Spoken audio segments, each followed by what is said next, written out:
Hey everyone, I'm back with another video. So today I'm doing part 2 of my OCD and my journey with it and such, and how I deal with it. So we covered the obsessions, the intrusive thoughts. I spoke about the contamination that goes like way beyond just feeling as if something is dirty. Now with that, what goes through my mind when I feel like something is dirty, I feel like it's contaminated. I feel like whatever I touch is going to make me sick, and I'm just going to, yeah.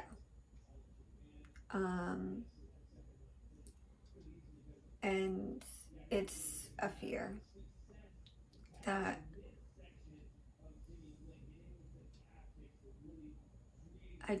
I've always had, and it's just something that I just never really got over. I've heard that cognitive therapy helps. The more you are like faced with it and you have to deal with it, that it gets better. And I'm telling you, it really doesn't. That is a complete lie. You can't force someone to change or to make changes that fits everyone's point of view if you're not ready. And I say this because, you know, I've been forced in situations where when it came to for instance, not washing my hands, right? They've taken soap away from me, dish soap away from me, and I will go out and buy it. And then I would do it even more because I felt like my hands were dirty for a long period of time.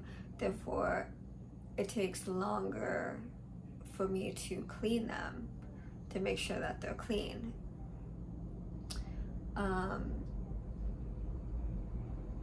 And that goes for like just, you know, touching, just certain things. If I feel like whatever I'm touching is dirty, I will wash my hands. The trash bin is one. And that's why when I film that, you know, video cast, I make sure that my hair is dirty within like 2 or 3 days of not washing my hair. And, you know, I've done pretty filthy cleanings that day. So then I'm prepared, you know. So it's not like I'm entirely clean, fresh out the shower,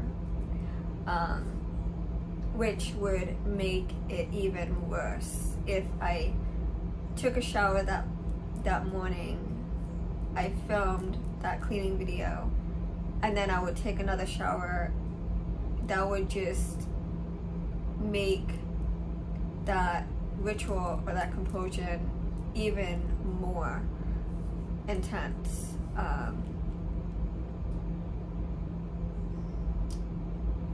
I've been forced to eat because, again, that still lies with OCD in a sense where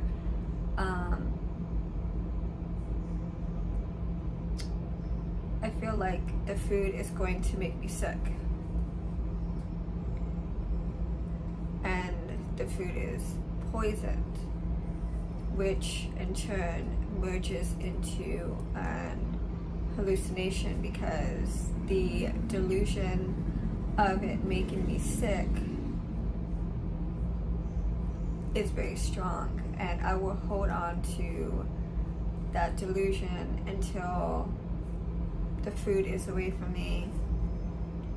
And if I feel like, if someone serves me, right, it could be in a restaurant, it could be friends, family, get-togethers, I would not eat the food. I won't. Even if my dad cooks, I won't eat the food. Like, it's that bad. Because in my mind, I think that everyone is trying to poison me, which falls into a delusion, but it's also an obsessive thought, because it's something that I've always had that thought with me, and I've never let it go. So when it comes to food, that thought is always there, and when I smell food, I get nauseous, as almost like a self-defense of, okay, I feel sick, I feel full, even though I haven't eaten. That's like my self-defense of like not eating food, so that way that initial obsessive thought or delusion doesn't occur. So I am very fearful, even when I'm in grocery stores. I will check dates on everything.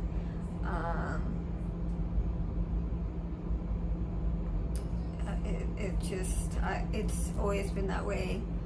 I have to smell the food before I eat it. I have to pick it apart before I eat it.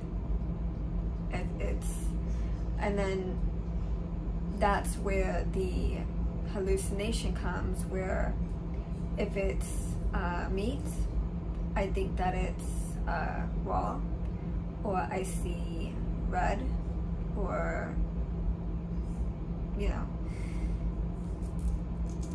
So the obsessive thoughts where I feel like it's going to make me sick, and then the delusion merges. So I've always had those thoughts, even when I was young. You know, even when I was in school, I would go all day without eating. All day. You know, I would have breakfast before I left, because they made sure that I ate before I left the house. But then I won't have a snack, I won't eat lunch. I will wait until I get home. So from 7:30 or 6:30 if I was taking the bus, until sometimes 4:30 or 3 o'clock, I wouldn't eat anything. Sometimes I wouldn't drink anything either, which was really bad. I remember not having to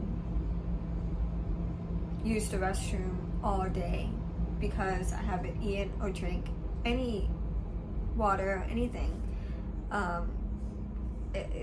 It's, you know, I would wait until I get home so I can make myself something. So I've always had that issue with food, or I think that the food is bad.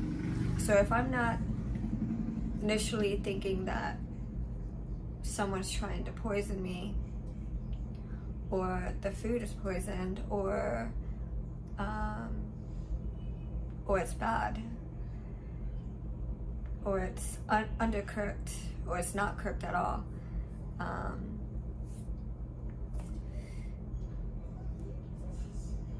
it's always been an issue with me. And that still falls under the contamination spectrum. And then when I have those thoughts and the anxiety happens, I start to have those anxiety symptoms where I feel like my throat is closing up and I can't swallow my food, I can't swallow any liquids or anything, and I feel very nauseous, just the smell of food. So it's been that way since I was a baby, you know. So I've always had this issue. I've always been underweight,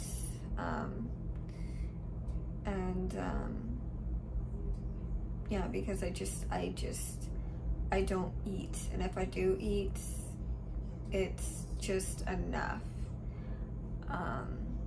because of the obsessive thoughts and the delusion and hallucinations from the OCD and the bipolar.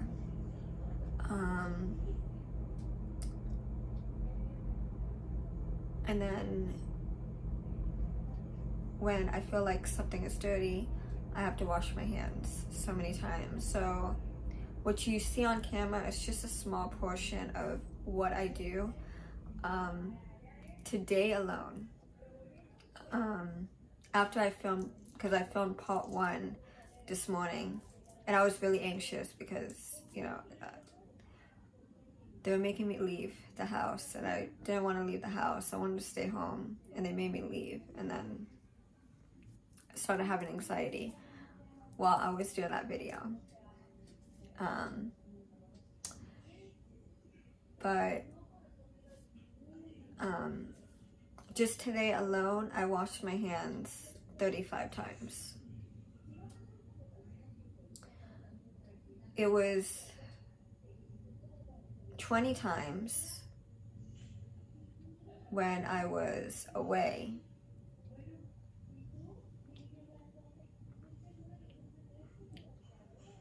And then it was another 15 times when I came home. And I just washed my hands again before I did this video. And I'm going to wash my hands again after I put my tripod away. I gotta wipe down my phone, wash my hands again before I, yeah. So it's an ongoing issue. I'm always getting yelled at for washing my hands. They always want me to wear gloves. Yeah, one day I went through a whole thing of soap. That's why I don't buy hand soap, because I would go through it in a day. I think the most it lasted was 3 days for like a normal size, like hand soap. But on a bad day where I feel like everything that I'm touching is filthy, it lasts only a day. So that's why I just don't buy any hand soap, because I'll go through it. I'm not going to waste my money and use it up until so quickly. It just defeats the purpose. That's why I use the Dove soap, because the bar lasts me like 2 weeks instead of 1 to 3 days. So I can go through 2 bars of soap for my hands within 2 weeks. yeah, that's why I go through a lot of soap. But it's affordable and it lasts a long time. So for me, that's the best alternative. What else?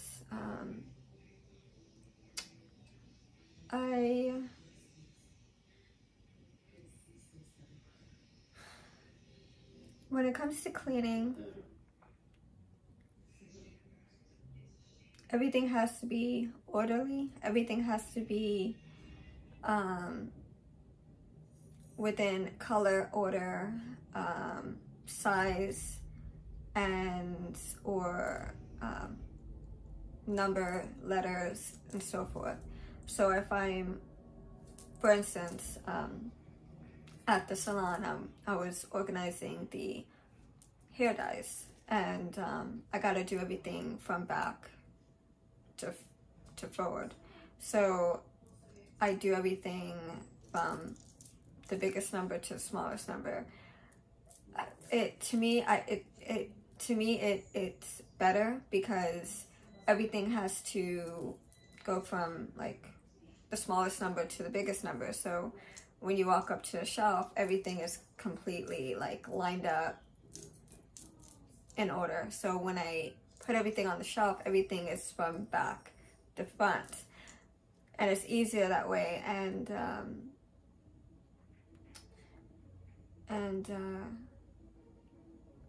yeah, I will go through a lot of gloves, like I mentioned before, and I don't use the same gloves for every part of the house. Each area of the house gets their own pair of gloves. So I like the disposable gloves because we wash them, we use them until they are completely stained or they have holes in them. And yeah, I'm very frugal. So everything lasts quite a long time with me. What else?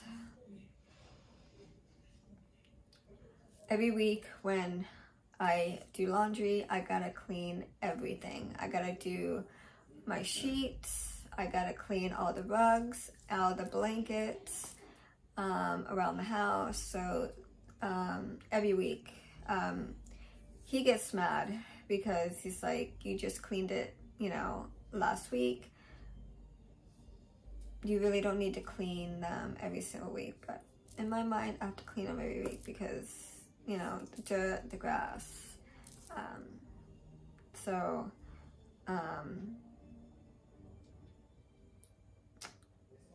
Let's see. Also, when it comes to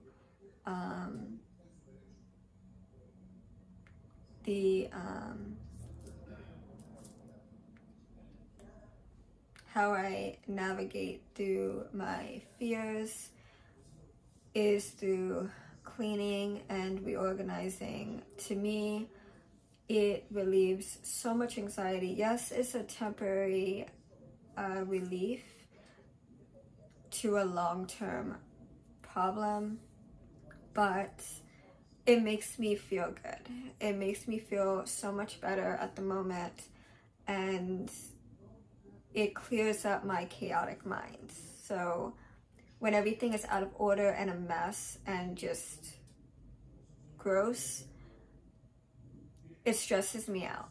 Now, I do love cleaning very filthy and hoarded areas because the transformation is incredible, which I absolutely love. I love the end result. So yes, it does cause anxiety short term, but once I'm done, I feel so much better. And I love it. I love it. When it comes to hoarding, because I am a hoarder, it's pretty much everything. But the main 4 things that I hoard are body care, hygiene, and beads. I counted these boxes once again. There's 86 boxes. sitting here, just alone, not including the ones in the drawers. But for me to bead, everything has to be in bead boxes or in bags. And once I go through my bead boxes and I start using up those beads, I take the beads that are in bags and I fill up the boxes, and I keep the little bags in a separate bag with other bags, so in case I need it or I get more bead lots or junk jewelry, I have bags now to fill, and I can store away once again to refill my bead boxes. So for me, it's just convenient. It's always worked for me, and I think I will always have this system at hand. When it comes to like organizing my hygiene stuff, everything has to be within category. And once I get low on certain products, now instead of just buying everything like I did, because I'm still pretty much full and stocked up, but to make a list of stuff that I'm running low on and just replenishing it and just buying 2 of each item instead of 3 or 4 or 5 like I normally would when I was completely out. Just buying 2 at a time relieves my anxiety. I can't just buy 1, I gotta buy 2. Even numbers are very important for me. Odd numbers causes me anxiety. And then I feel like something bad's gonna happen with odd numbers versus even numbers. So if you see me cleaning and I'm cleaning the same area twice or 4 times, I'm trying to bypass the odd number, so the even number is at play and nothing bad happens. And the same thing goes with just my frame of mind. I'm always thinking that something bad's gonna happen.